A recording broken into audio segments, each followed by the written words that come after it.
Welcome to The Real Money Show, the number 18778 Silver, the website guildhallwealth.com. My name is Jeremy Wiseman. I'm joined by none other than Jerry Correia, the man with the finger on the pulse every week, Jerry. Because last week we were talking about the jobs numbers, and then this week we started to see the fallout from all of that. So we're going to talk about that a little bit. What's happening in the gold market? What's happening in the silver market? We want to look a little bit in the past to see where we've come from, just to remember some things that happened back in 2017, back in 2021 with the silver squeeze, just to kind of revisit the inventories and get a sense of where we are today. Where's gold going from here? Have we seen the final conclusion of the run for 2024? And of course, we have to talk about Jackson Hole, where all of the central bankers get together and pat themselves on the back and tell you everything is doing okay. We're going to talk about that as well. Now, if you want to own physical precious metals, whether it's direct or holding it in a vault or having it in your RSP, your registered account, your TFSA, your Lira, LIF, even your RESP, or perhaps you're thinking about, hey, I want to be a first-time home buyer. How do I get ahead? You know, gold's up 25% this year and rising, and it's been doing fantastic for the last 20 plus years in Canadian dollars. Silver's not too far behind, and we're going to talk about the catch-up that it's going to have soon as well. So maybe you want to put some physical and precious metals in a first-time home buyer's account, and we'll get into some details about that as well. But you can do so. Go to our website, guildhallwealth.com, to learn more about holding your own physical gold and silver in a registered account. Jerry, how you doing, pal? Doing so well, Jeremy. A busy week, nonetheless, but a lot of news on tap, as always, and it's always important and exciting at the same time to follow these trends. Follow all of these headlines and all of the revisions that were discussed last week, because that's all we've been seeing, Jeremy, over the past year and a half. Some data piece would come out from the Bureau of Labor Statistics in the States, and we get this stunning number, and lo and behold, a few weeks later, hush, it's been lowered. So more revelation on that. We were waiting on the real figure to come out, which did, and it really culminates on how the week ended in summarizing Jackson Hole. Every single year, you know, us being in the gold market, you know, Guildhall has been around for over 20 years, your trusted gold and silver dealer here in Canada.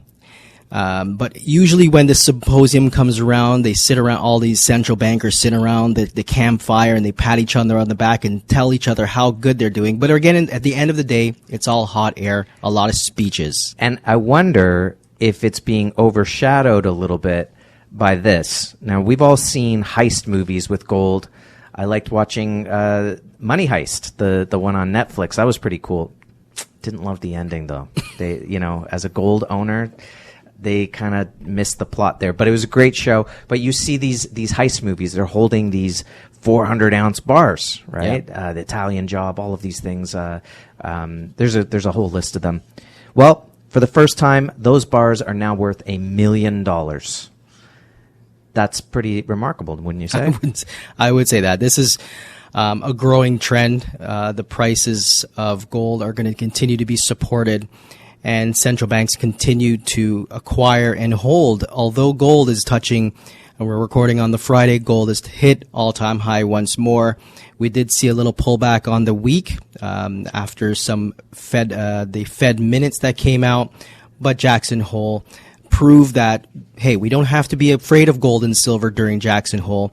Prices for 400-ounce bars of gold are supported well above $1 million US. And we're starting to see more and more analysts coming out in support of gold rising to as much as $3,000 an ounce this year. I've never seen such strong confidence from analysts about where the price of gold is headed.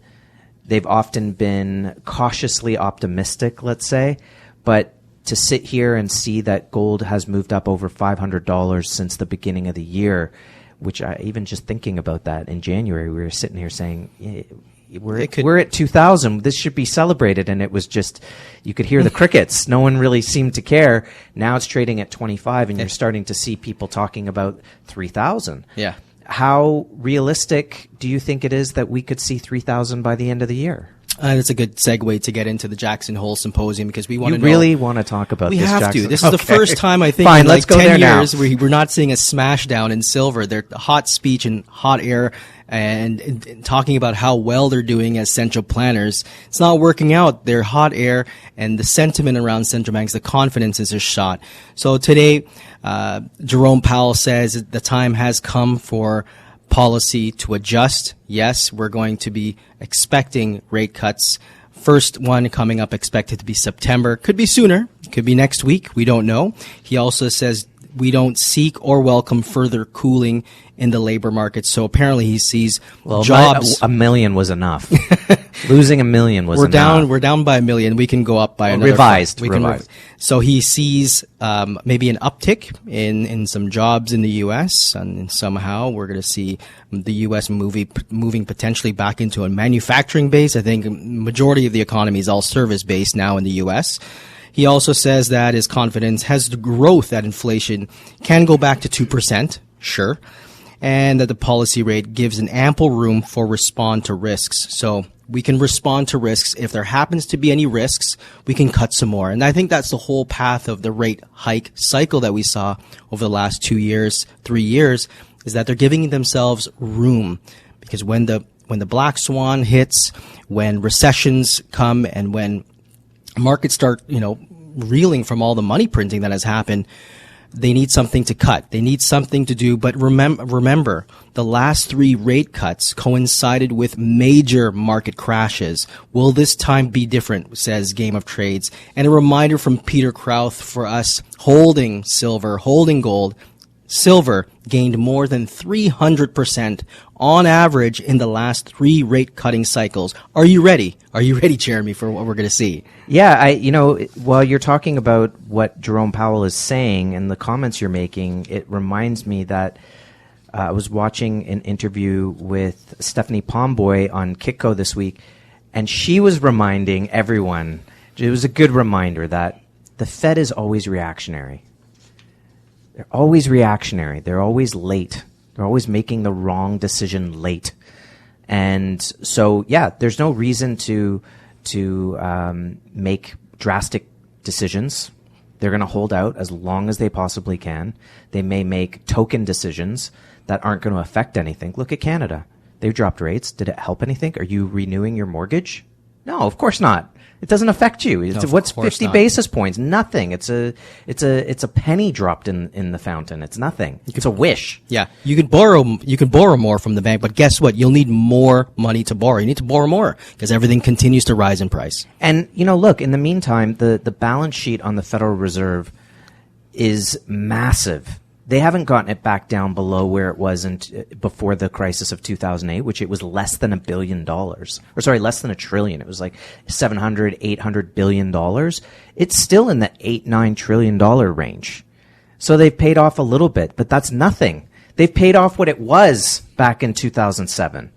So they're content to let these things continue to fester and continue to grow. We've seen the bubbles go from one bubble to the next bubble to the next, and they just keep talking you that, hoping that you will ignore all of the data and all of the facts that you deal with every day. And they want you to believe that 2% inflation is good. It's okay, because on a 10-year basis, you're just losing 20% of your purchasing power. Of course, that's if you believe them at 2%, which we don't believe them at 2%. Now, I don't know. I guess they're taking limos or Ubers to work, or maybe they're, plugging in the electric cars, but they don't seem to have to worry about gas prices or food prices, or I guess they don't pay mortgages. I mean, I remember Timothy Geithner, who was the head of the Federal Reserve in New York. I mean, he forgot to pay his taxes. So, they really don't care. They're they're there just as babbleheads. Are they going to cut rates? Yeah, okay. Gold doesn't seem to care. It doesn't matter that you could say it's priced in. Gold's pricing in what's happening. No, it goes way beyond that. No one even cares what the Fed's saying. What matters is what's actually happening in the economy. They don't have the manufacturing here. People have to get more jobs, second jobs, third jobs. Their hours are getting cut at work, right? And everything's getting more expensive. And so what do? And do you what do? we're talking about here is, as we've talked about for years, we've told you there would be shrinkflation. We told you about that back in 2017. We told you about zombie companies. 7% of companies on the S&P are insolvent. They're not telling you that at Jackson Hole. They're not telling you these things. So they're going to blow up the bubble. And, we told you, hey, listen, you take your CERB check. That's free money. Guess what? Everything's going to cost you more, way more than the money that they gave you for free. You better pay that back too. Right? So there are consequences to free money. There's consequences to blowing up these bubbles. And there is actually a solution. And for those who have been watching and listening to our show for a very long time, you have and gotten into the market, you've reaped the benefits. That's right. You've absolutely 100% reaped the benefits of your inflation rebate, which is physical gold and physical silver.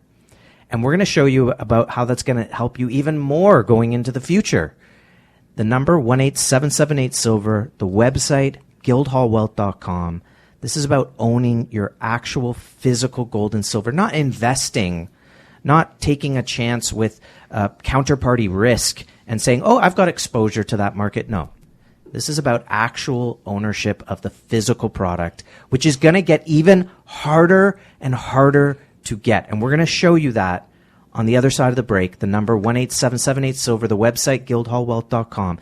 You've got car insurance, home insurance, life insurance. Do you have portfolio insurance? What is going to protect your investments? Even if there was a crack-up boom, Jerry, where you see the stock market rising and rising and rising, but it's not keeping up with the purchasing power of your dollar, which is falling and falling and falling. The Federal Reserve wants you to believe that inflation is 3%, whatever it is, but you know that it's way higher. And there are people like Peter Schiff warning that if you don't see a change politically, economically soon, you're going to reminisce about the good old days of 2024 when inflation was only 10, 12%. Exactly. So, and in the last segment, we were talking about that nothing has been corrected since 2008. And they've only papered over all the issues. And now they're really sweeping them under the rug. I remember with Silicon Valley Bank, it's, they came up with all this money to bury it, and you wonder, are they doing it now on the sly for a lot of banks that are in trouble? But we're headed towards banks being in serious trouble.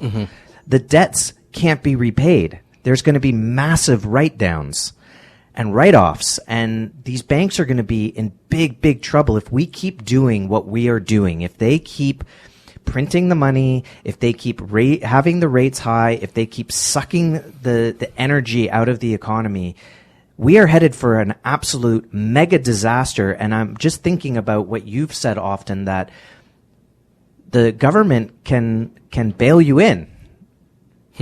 They can bail you into all this.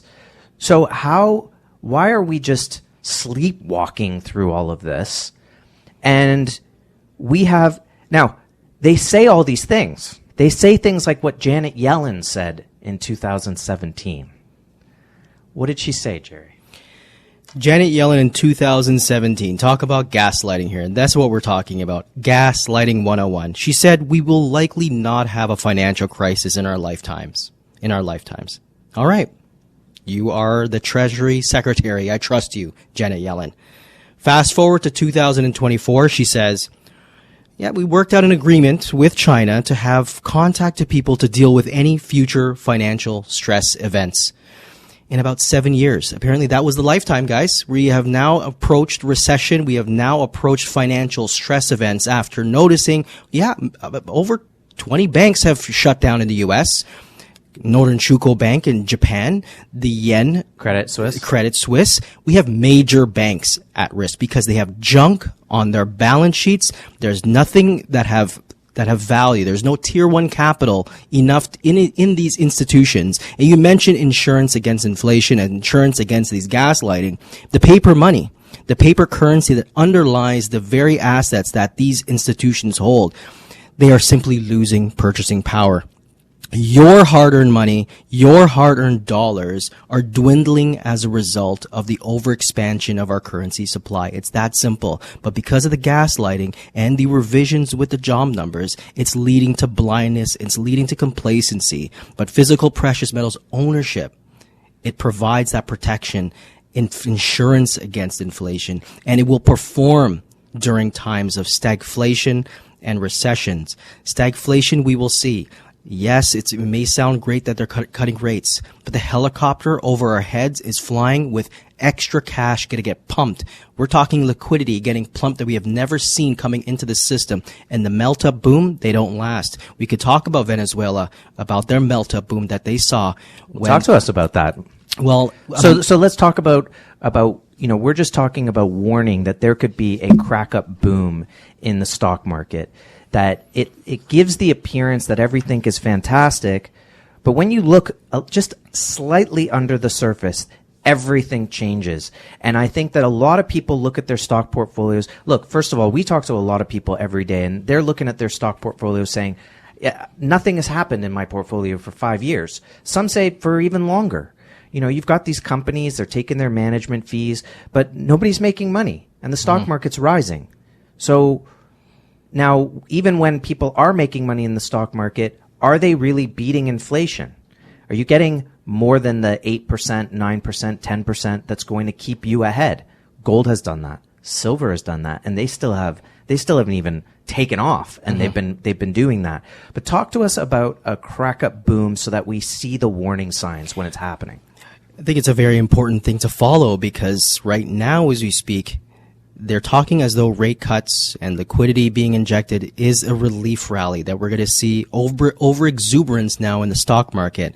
Yes, but is it very healthy? A melt-up boom, a stock market melt-up, is essentially a reverse stock market crash. This happens when leaders print currency aggressively rather than fix underlying issues of that currency.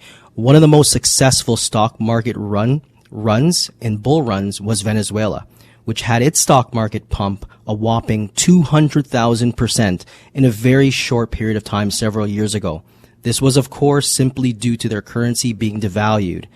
The U.S. stock market also measures itself in dollars, and much of the incredible rise in the shares for stock markets since 2020 and onward was nothing but a devaluation in the currency that the shares are measured in. We need to remember this and value our wealth today in ounces and not worthless paper currencies, and reminding just before all of this money printing, aggressive money printing from this socialist Marxist regime, they were manipulating numbers, they were revising figures, there was bail-ins, there was digital everything. But the people were sleeping at the wheel because revisions like we're seeing today is leading and has led to major blindness with our economic standards of living.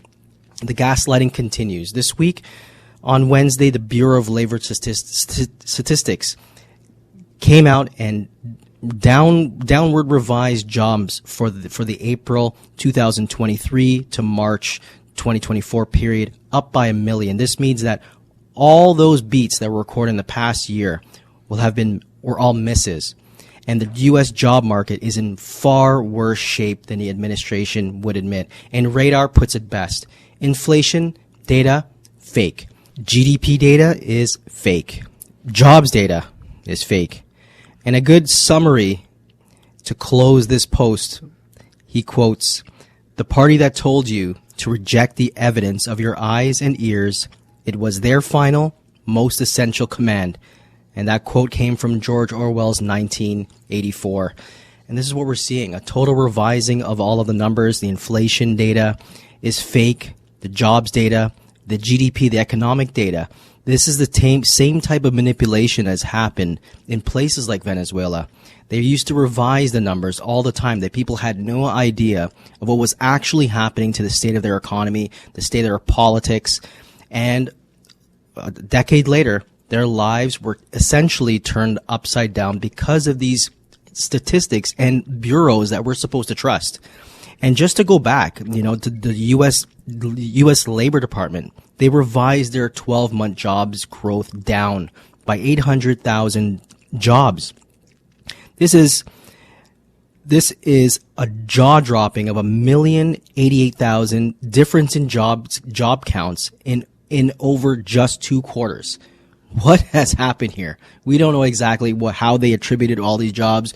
Did they give these jobs to people who just came into the country? Were these illegals or not? I mean, the skullduggery will go on. You're pushing too hard at this point. You're thinking, well, we got away with this, we can get away with that. And now, but to your point about Venezuela, you can say everything you want, but people can feel it, people can see it, right? People go out and they spend money and they see how much things cost, and they're feeling it in their pocketbooks.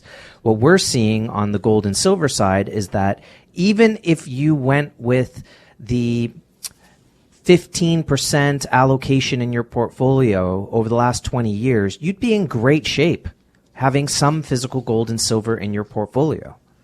And when we're looking out ahead of where we're headed, it's only starting to look better and better.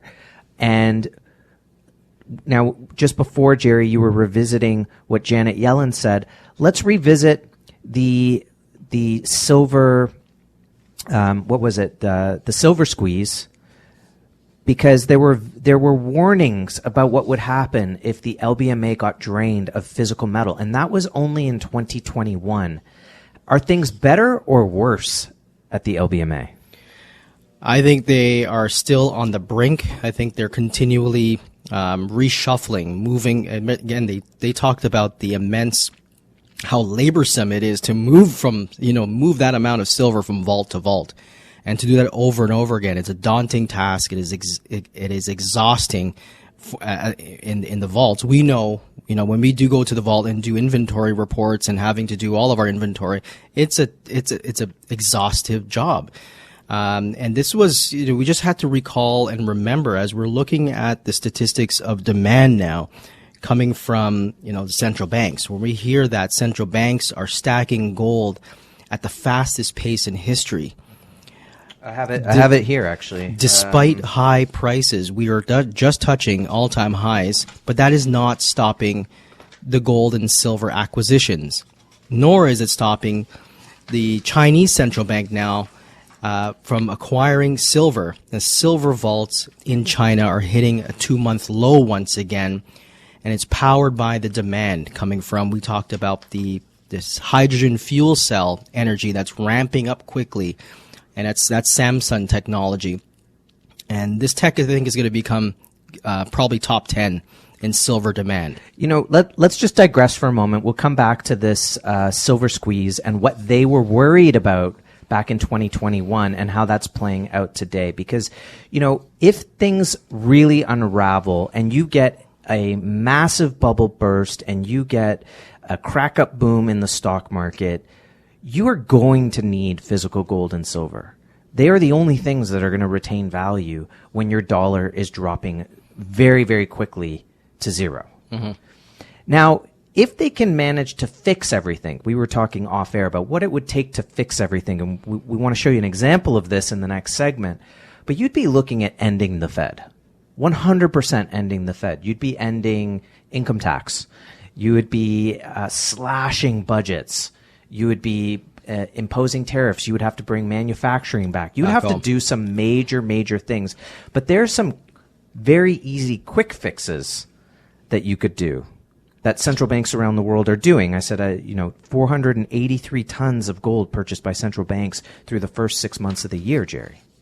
They're already getting ready for this. The BRICS are getting ready for this. And if they managed to get the Hail Mary pass to fix this before the central banks blow everything up, the price of gold is going to go through the roof too, because it's going to be attached to the metal.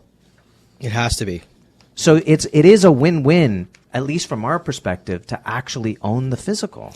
That is eliminating your counterparty risk while the economy and while these leaders from around the world and their countries are gravitating towards and divesting away from the U.S. dollars and de-dollarizing from the old guard, moving away from an old SWIFT system that can bully you away from sending a wire transfer somewhere, not being able to access your money. These countries are insulating themselves from the weaponization of the US dollar and its SWIFT system. So this is the central banks now require a portion of the reserves in physical gold. More so, they have a payment system to combat the SWIFT system. They have a currency that is backed by 40% gold. Now, you mentioned attached. It may not have to be completely attached, but gold and silver will be involved. There is a gold rush happening in India. As Gold Telegraph mentioned, the central bank continues to add to its reserve. Local demand now is surging with the recent reduction in import duties, so they lowered the import. So it's a smashing uptick in demand. We love sales. We love sales. So access to the gold is becoming easier in one of the world's biggest consumer markets, a nation that belongs to the BRICS. So we have to revisit supplies, what they were worried about in 2021 with the silver squeeze. We want to look at a nation that is already backing with gold and how they are performing. And that way we can get a sense of moving forward, the win-win scenario of owning physical gold and silver, the real money in this world. They've been money for thousands of years. They will continue to be money because it's not only a store of value, but a measurement of value as well. And with Guildhall, you can own it directly. Call us, go to the website, purchase some physical product. You can hold it in a vault for ease of liquidity as well as insured, secured product. And then, of course, you can have it in your registered account too. Call us, email us. You can go to the website, guildhallwealth.com. Jerry, you mentioned, is it Peter Krauth? Yep. I was listening to an interview with him, and they were asking him about the deficit in silver, that they're, obviously they're using more than what's coming out of the ground. And the question that they were asking him that a lot of clients will ask us is, well, if there's this deficit, how come the price isn't rising? And he was suggesting that it's because entities like silver users are going to the COMEX and going to these secondary sources to acquire their physical, but that's quickly running out. And we've seen a drawdown in inventories at the COMEX. And so he said that, could be anywhere from 6 to 18 months before they've run out of that option, before that barrel is empty. So let's talk about what they were worried about back in 2021 with this drawdown from the retail market, not the users market, but the retail market, and what that could look like going forward in terms of trying to get the product, right? Will it become unattainium, as they like to say? Yeah, unobtainium. So we were there, and I think we're going to get there again. Yeah. In the last segment, we talked about inflation numbers, fake. GDP numbers, fake. Another fake, the silver and gold prices, thanks to entities like the COMEX, thanks to entities like the LBMA. And it was so exciting to watch the silver squeeze come about back then, because it was a bait and switch, in my opinion, was what we saw. Just a reminder and a recap of what occurred back then.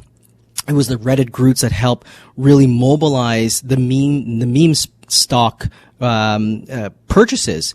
Now, what this ambition was to stick it to the man and stick it to Wall Street. Wall Street was shorting or betting that these Bed Bath & Beyond stocks and AMC Theater stocks, GameStop, were all horrible. The balance sheet was horrible.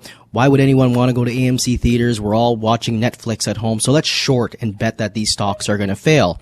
Well, they were piling in and overboard on the shorts. So the Reddit group, that's with the Robinhood and all that, they wanted to be the good guys, and they wanted to, let's buy these stocks, let's buy them up.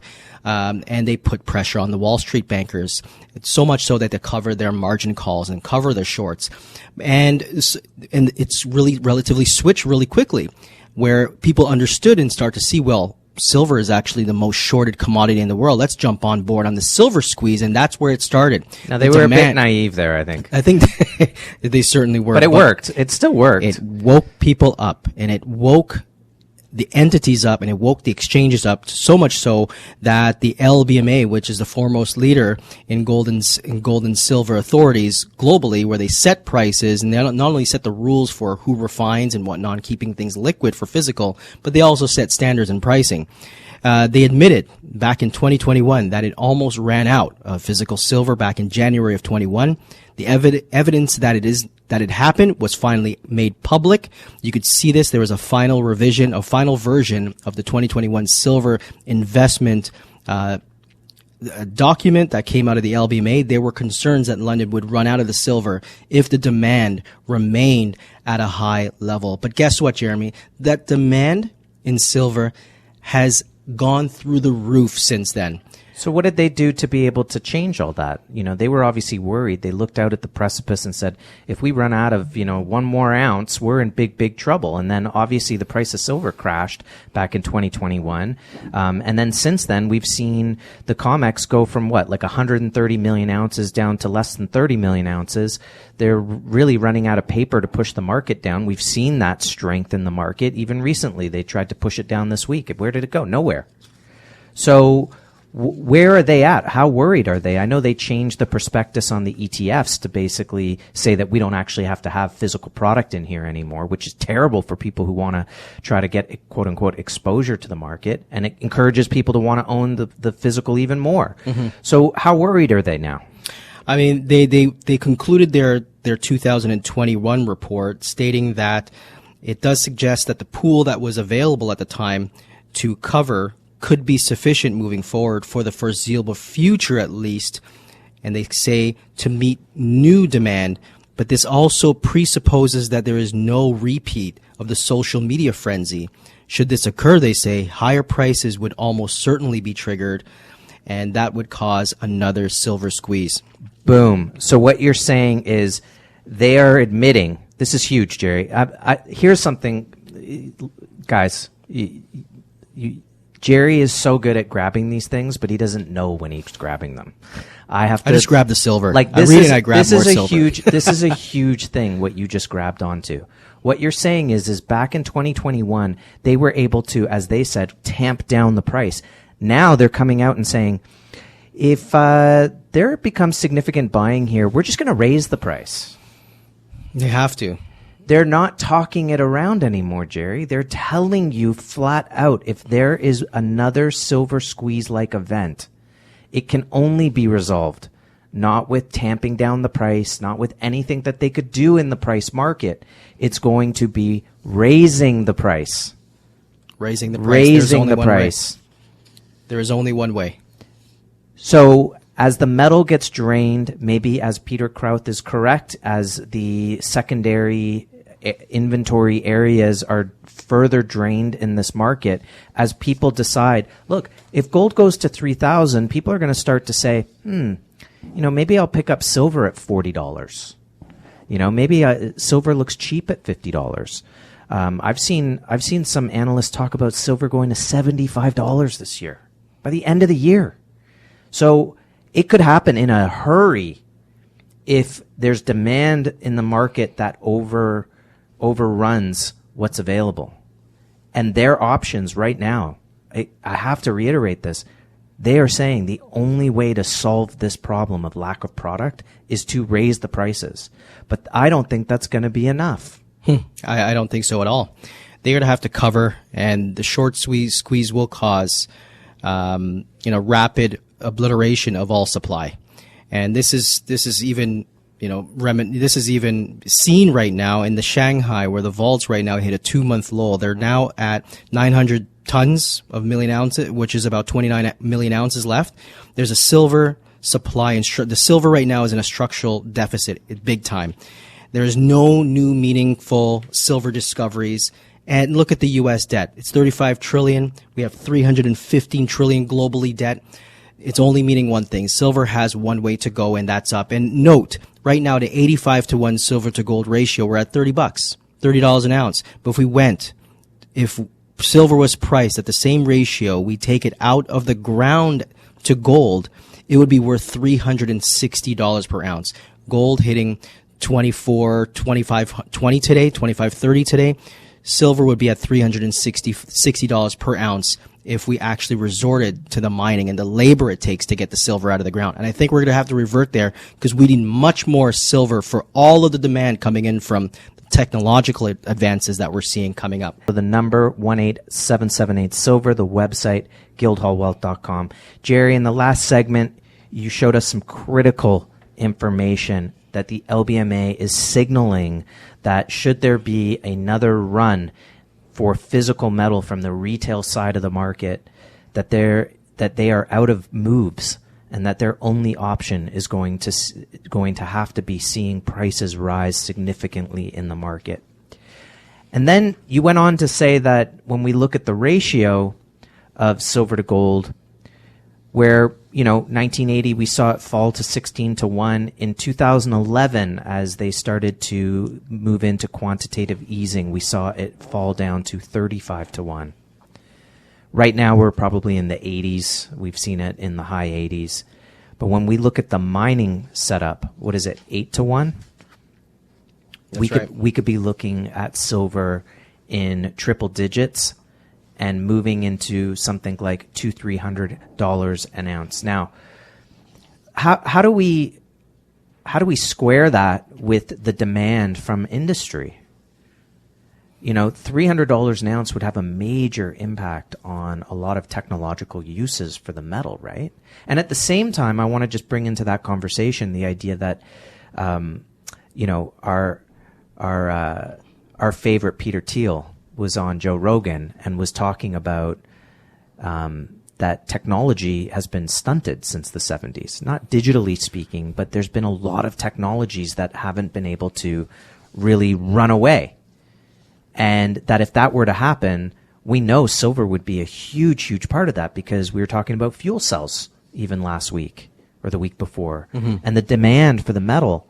So talk to us a little bit about that.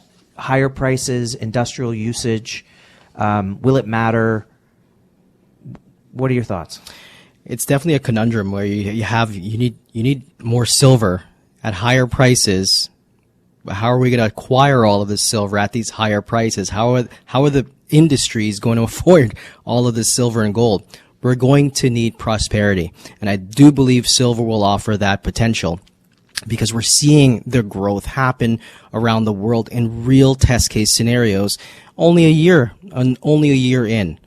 To look at Zimbabwe, I always talk about them because from a currency standpoint, they were once noted as a laughing stock of currencies. A basket case. It was a basket case economy with the $100 trillion currency note. That was a big joke, but not anymore.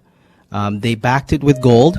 And now Zimbabweans are using their gold-backed currency to pay for more than 40% of transactions. Further, Zimbabwe's economic minister, or the macro ministry, says in Zimbabwe is seeing economic growth, the growth rate more than doubling in 2025. The GDP is likely to expand 6.5%, up from estimated 2%. And it stabilized the currency. It stabilized the spending. It is attracting more tourism now in Zimbabwe. A gold-backed currency, that solution brought about the prosperity that Zimbabwe is now seeing. Okay, so and boasting. So I'm just thinking about what you're saying. You're saying, well, that can be fixed with prosperity, and it's kind of true. If you think about it, we deal with higher prices. If you have a technology, you have to deal with the price of the goods that go into it. And if you're selling more widgets, if other prices are going down, let's say fuel prices are going down or inflation's coming down, you can afford the higher cost of certain elements that are going into your equipment or into your goods. So yeah, that makes sense. Ultimately, you're saying, hey, success and growth can overcome those things. And even reduction in costs, I think over the past few years, when they look at the all-in cost of sustainability for these mining companies, most of the costs were going into higher fuel prices. So I think if we use alternative fuels for some of the digging, knowing and being introduced to the to Samsung's new silver solid state battery, which charges much faster than your electrical battery, with the Tesla battery. Yeah, I think it lasts longer. It lasts longer.